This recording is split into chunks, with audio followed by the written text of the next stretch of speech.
Assalamualaikum warahmatullahi wabarakatuh. Bismillahirrahmanirrahim. Alhamdulillahi wassalatu wassalamu ala rasulillah Sayyidina Muhammadin ibni Abdillah sallallahu alaihi wasallam wa ala alihi wa sahbihi wa azwajihi ummahatil mu'minin. Rabbi syrah li sadri wa yassir li amri wahlul 'uqdatam min lisani yafqahu qawli, amma ba'd. Teman-teman, kanca-kanca alumni Pondok Pesantren Lirboyo, wabil khusus yang berdomisili di Kecamatan Larangan. Alhamdulillah kita masih diberi kesempatan oleh Allah untuk menjalankan rutinitas kita, terutama kanca-kanca alumni, yakni Dalail dan Jausan dan ngaji bareng kitab Fathul Qorib, walau sa'atan walau qolilan. Kita ngaji, kita melaksanakan apa yang diwasiatkan oleh para masyayikh kita, terutama di Lirboyo, ngadep dampar. Semoga apa yang kita laksanakan pada malam hari ini merupakan bentuk amanah kita dalam menjalankan tugas dan amanat dari para masyayikh, dan semoga mendapat ridho dari Allah Subhanahu wa taala. Amin ya rabbal alamin. Bismillahirrahmanirrahim. Pada malam hari ini kita hanya akan review atau murojaah kembali apa yang minggu sebelumnya sudah kita kaji bersama, yakni tentang masalah B. Namun sebelumnya ada beberapa hal yang ingin saya sampaikan terkait dengan kewajiban kita, khususnya bagi para aghnia. Dalam literatur fikih, panjenengan yang biasa membaca kitab-kitab fikih tentunya tidak asing dengan istilah mayasirul muslimin. Dalam bab zakat disebutkan, dalam bab janazah, dalam bab sodakoh, dalam bab qard, dalam bab nafkah, itu banyak disebutkan. Yang biasa membaca insya Allah sudah tidak asing. Namun mungkin yang jarang dipahami adalah sebenarnya apa definisi dari mayasirul muslimin dan apa kewajibannya. Jadi mayasirul muslimin adalah orang yang memiliki harta nganggur. Harta nganggur yang seandainya orang itu tidak bekerja, tidak mencari tambahan, hanya mengandalkan harta itu selama 1 tahun, ini dia bisa hidup normal. Makanan kesehariannya tercukupi, pakaiannya tercukupi, kemudian tempat tinggalnya juga tercukupi selama 1 tahun.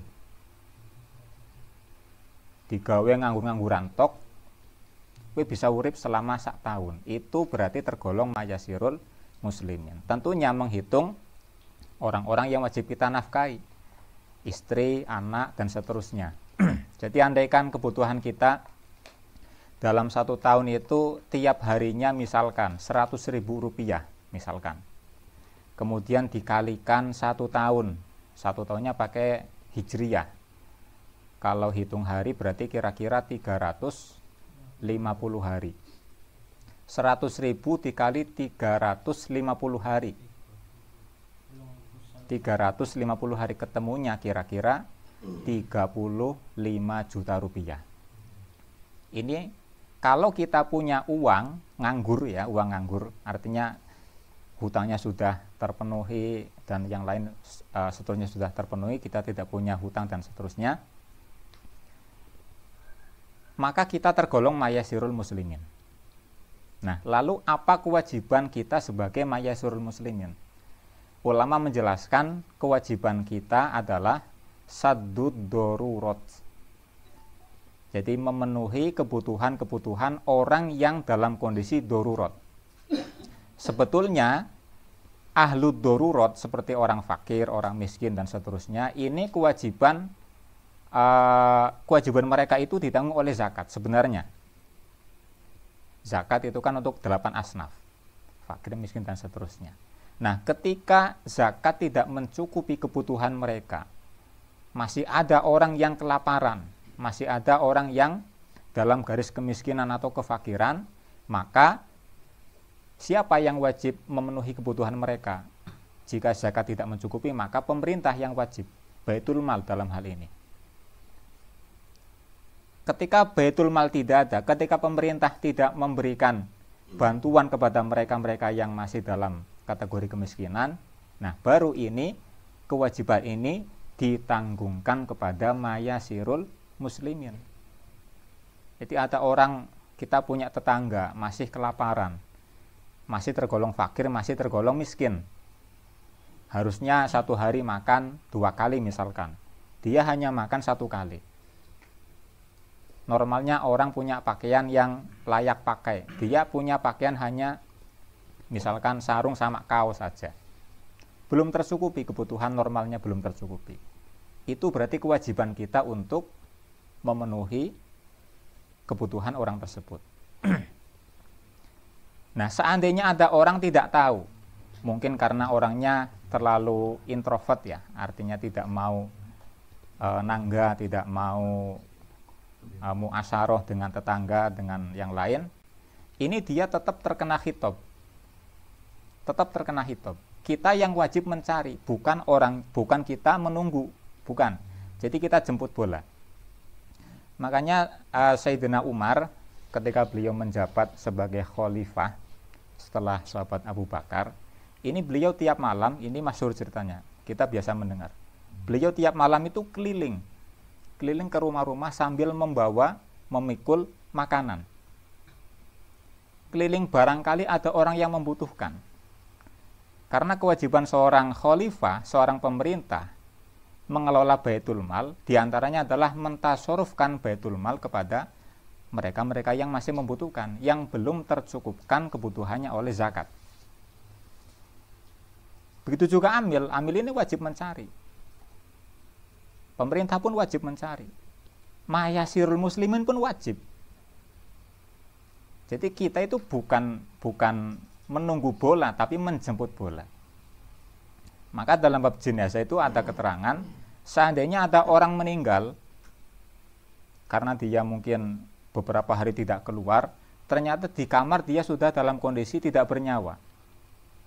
Padahal harusnya orang yang meninggal itu harus segera tajhiz, segera dimandikan, dikafani, disolatkan dan seterusnya. Namun karena tidak ada, sehingga sampai membusuk. Ulama mengatakan bahwa walaupun orang-orang yang di sekitarnya ini tidak tahu, tetap mereka terkena khitab dosa.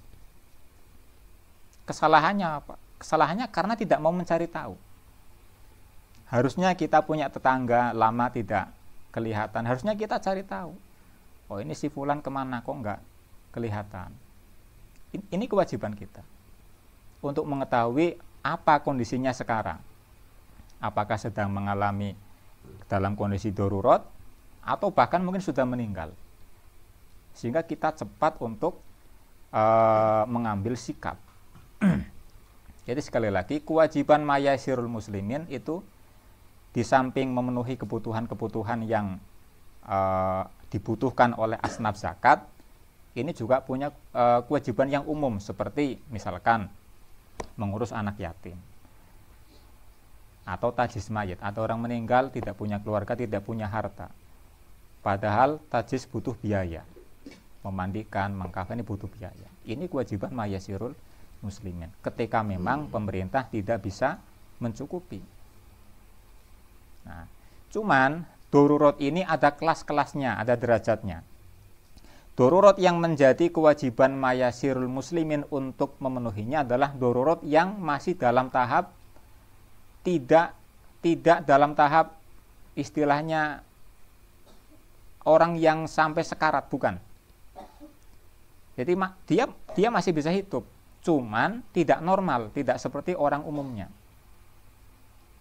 Sedangkan kalau daruratnya sudah sampai pada tahap bisa menyebabkan kematian dan seterusnya, ini fardu ain bagi setiap orang. Ada orang dalam kondisi kelaparan, sudah berhari-hari tidak makan. Ini semua orang walaupun bukan golongan mayasirul muslimin, ini wajib memberinya makan. Tapi kalau masih bisa hidup, masih bisa makan walaupun 1 hari 1 kali, cuman dia masuk dalam kategori fakir atau miskin. Nah, ini merupakan kewajiban mayasirul muslimin, tetapi alal kifayah. Fardunya fardu kifayah. Artinya kalau sudah ada 1 orang yang mengurusi, yang memenuhi kebutuhan mereka-mereka yang tergolong fakir atau miskin, maka bagi para agniya yang lain, bagi para mayasir yang lain, ini gugur kewajibannya. Nah, ini dalam kitab I'anatut Thalibin misalkan ini dikatakan hadza mimma yaghfulu anhu katsirun minan nas. Permasalahan ini, kewajiban bagi mayasir, bagi agniya tentang saddud darurat, memenuhi kebutuhan orang-orang yang masih dalam taraf kemiskinan dan seterusnya, ini mimma yaghfulu anhu aktsarun nas. Termasuk masalah-masalah yang jarang diketahui. Jarang orang tahu. Padahal ini hukumnya wajib. Hukumnya wajib bagi mayasir, orang yang tadi punya harta nganggur yang bisa mencukupi kebutuhan kita selama 1 tahun penuh tanpa kita ngasab, tanpa kita bekerja, tanpa kita berbisnis. Nah, ini maka bagi teman-teman mungkin yang sudah punya mobil atau sudah punya aset banyak ya, di tabungan punya uang yang tadi misalkan 35 juta, seandainya dibagi rata per harinya selama 1 tahun ini bisa mencukupi kebutuhan kita, nah ini berarti kita tergolong mayasirul muslimin, dan kita punya tanggung jawab saddud darurat. Tuh, mungkin sebagai mukadimah, semoga kita tersadarkan, kita yang tadinya tidak tahu menjadi tahu, dan yang sudah tahu lebih mengetahuinya. Kita masuk ke pembahasan. Jadi seperti yang di awal tadi saya katakan bahwa malam ini kita sifatnya murojaah, mengulas kembali materi yang minggu kemarin sudah kita bahas bersama-sama, yakni tentang B. Jadi dalam takrib, bukan Fathul Qorib, bukan takribnya, ini di awal-awal kitab B ini keterangannya sangat simpel, cuman kalau kita memahami secara tekstual, ini dikhawatirkan bisa menjerumuskan di kitab B ini, padahal masih dasar. Di sana dijelaskan bahwa al-buyu'u salasatun.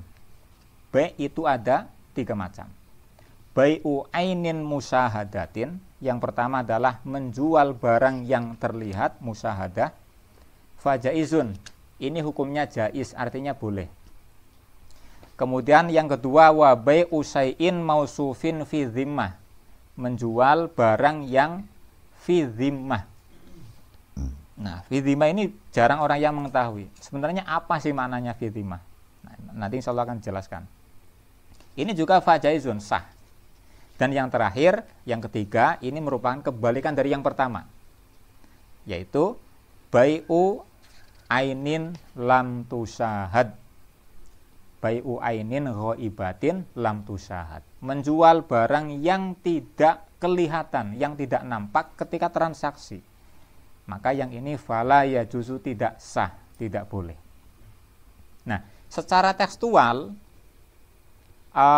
menjual barang apapun kalau tidak kelihatan ketika akad, ketika transaksi, maka hukumnya tidak sah. Sementara hampir setiap kita bertransaksi jual beli, itu pasti tidak kelihatan barangnya, terutama uangnya. Jadi istilah bai'u ainin, menjual barang. Ain di sini maksudnya adalah ma'qud alaih, barang yang ditransaksikan. Dari pihak penjual berarti barang yang akan kita beli, dari pihak pembeli berarti uang yang akan kita gunakan untuk membeli. Nah, ini sama-sama ain. Kalau barang yang dijual mungkin kita melihatnya. Saya mau beli misalkan ini pisang, pisangnya kelihatan. Tapi uangnya kan di saku. Kita mengeluarkan uangnya kapan? Apakah ketika transaksi? Apa setelah transaksi? Setelah transaksi. Setelah kita deal, setuju dengan harga yang ditetapkan, baru kita keluarkan uangnya. Ini pisang berapa harganya? 30.000. Uangnya di saku. Tidak kita lihatkan. Setelah oke, ini 30.000, setuju, deal, baru kita keluarkan uangnya. Nah, uang ini termasuk ma'qud alaih. Kalau kita konsisten dengan takrib, berarti yang seperti ini tidak sah. Harusnya ketika transaksi kita lihatkan uangnya. Ini uangnya 30.000, saya beli pisang. Harusnya seperti ini. Secara tekstualnya takrib, biar sah. Karena kalau lam tusahad itu katanya tidak sah. Harusnya tusahad. Nah, makanya tadi kalau dipahami seperti ini, secara tidak langsung berarti kita mengatakan mungkin 90% praktek jual beli yang terjadi itu tidak sah. Karena uangnya ini tidak kita perlihatkan. Nah, yang benar bagaimana? Yang benar begini. Jadi apa yang tercantum dalam kitab takrib ini memang benar. Yang tidak kelihatan itu nanti tidak sah, tidak boleh. Cuman, nah ini ada cumannya ini. Aturan ini berlaku untuk jual beli barang yang muayyan. Jadi ma'qud alaih, barang yang ditransaksikan dalam jual beli, mabeknya atau samannya, itu nanti ada kalanya muayyan, ada kalanya fi dhimmah. Muayyan dan fi dhimmah. Nah, yang harus musyahadah adalah yang muayyan. Dalam syaratnya mabek atau syaratnya ma'qud alaih itu kan ada ketentuan harus maklum, diketahui. Nah, maklum ini ada derajatnya, ada tingkat-tingkatannya. Ada maklum bil musyahadah, yang kedua ada maklum bis sifat. Nah, ini nanti implementasinya berbeda-beda tergantung ma'qud alaihnya, sistemnya muayyan apa fitimah. Kalau muayyan, nah ini harus menggunakan maklumun bil musyahadah. Tapi kalau fitimah cukup bis sifah. Nah, bedanya muayyan dan fitimah. Muayyan itu berarti dalam jual beli kita menentukan, ma'qud alaihnya kita tentukan. Misalnya kita mau membeli pisang ini. Pisangnya kita tunjuk, saya mau beli pisang ini. Nah, karena saya menentukan, ini berarti muayyan. Ketika muayyan, maka harus maklumnya harus bil musyahadah. Harus kelihatan. Tidak boleh nunjuk ini, cuman ininya ternyata tertutup kardus misalkan. Pisangnya ada di dalam kardus. Saya tunjuk, saya mau beli pisang ini yang ada di dalam kardus. Nah, ini yang tidak sah. Ditunjuk barangnya, padahal tidak kelihatan. Seperti halnya kelapa. Ada aturan, kalau kelapa itu harus minimal terlihat batok kelapanya itu, batok yang dalam, yang keras itu. Bukan serabutnya, bukan. Karena kulit serabut bagian luar itu bukan kulit yang menentukan keawetan kelapa yang ada di dalamnya, maka harus kelihatan. Jadi nggak sah menjual kelapa masih dalam terbungkus kulit sabut itu selama tidak kelihatan batoknya. Nah, ini juga berlaku untuk yang muayyan. Kita beli kelapa, saya beli kelapa ini. Ada kata-kata ini saya tunjuk, berarti kan muayyan. Sementara kelapanya masih terbungkus kulit serabut itu. Nah, itu tidak sah. Jadi harus dikupas dulu sampai batoknya kelihatan. Baru boleh ditunjuk, saya beli kelapa ini. Itu muayyan. Uang juga sama. Saya beli pakai uang ini. Karena sudah mengatakan uang ini, maka uangnya harus dikasih lihat sama pedagangnya. Kalau mengatakan saya beli pakai uang yang ada di saku ini, di saku, tapi ditunjuk, ditentukan, padahal di saku tidak kelihatan. Nah, ini yang tidak sah. Nah, itu yang muayyan. Jadi harus ditunjukkan, ini uangnya, saya mau beli. Nah, lawan muayyan adalah fi dhimmah. Fi dhimmah itu tidak menentukan barangnya. Tidak seperti tadi, tidak ditunjuk. Kita hanya menyebutkan namanya saja dan sifat-sifatnya, tapi tidak sampai menunjuk barangnya. Saya mau beli pisang, misalkan. pisang Ambon atau pisang apa. Di sini ada jejer pisang ini banyak misalkan. Saya mau beli pisang, ada di depan saya, tapi saya tidak menunjuk. Ini namanya fidhimah. Ketika fidhimah maka barangnya tidak harus kelihatan.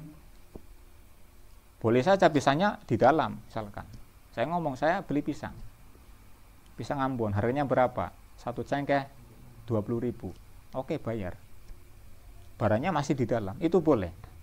Setelah itu baru diambilkan barangnya. Uangnya juga sama. Saya mau beli pisang yang seharga 30.000. Tapi tidak ngomong uangnya ini enggak.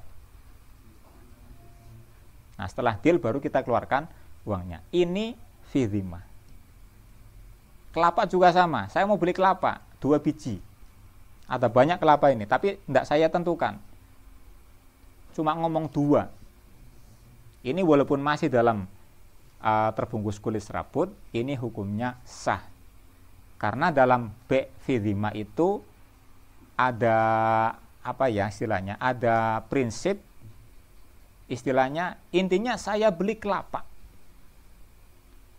Entah kelapa yang ini atau yang itu atau yang itu, tidak menentukan. Intinya kelapa 2 biji. Ini konsep fidhimah. Sehingga minimal syaratnya adalah maklumun bisifah. Kita tentukan sifatnya. Beli kelapa, kelapanya tua apa kelapa muda dan seterusnya. Beli pisang, pisangnya pisang Ambon apa pisang apa dan seterusnya.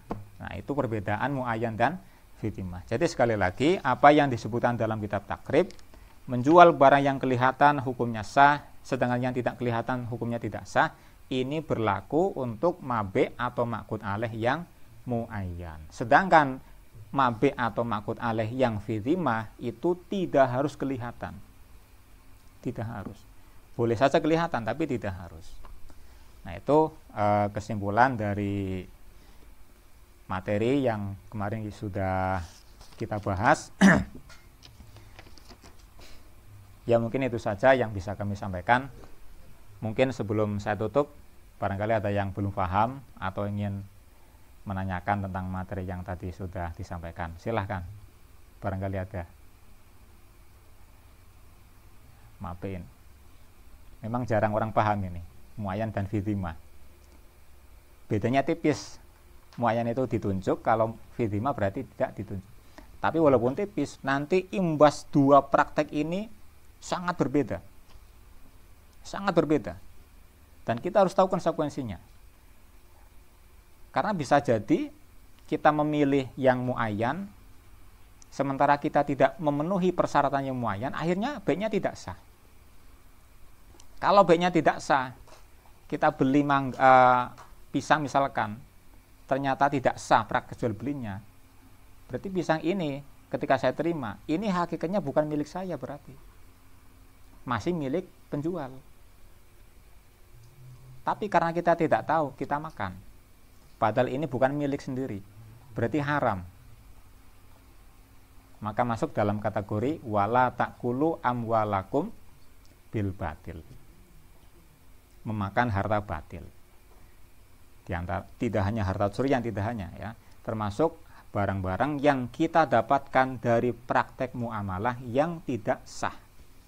Walaupun kita tidak tahu. Walaupun kita tidak tahu. Karena ketidaktahuan kita dalam masalah ini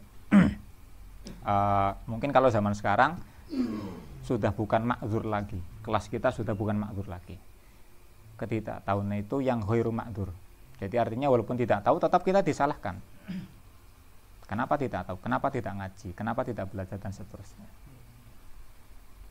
Tanyakan.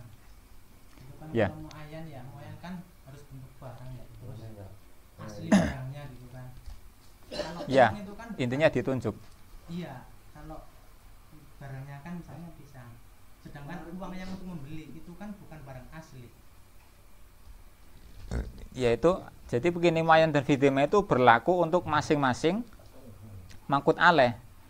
Jadi enggak harus ma'qud alaihnya muayyan berarti samanya uangnya juga harus muayyan. Enggak harus.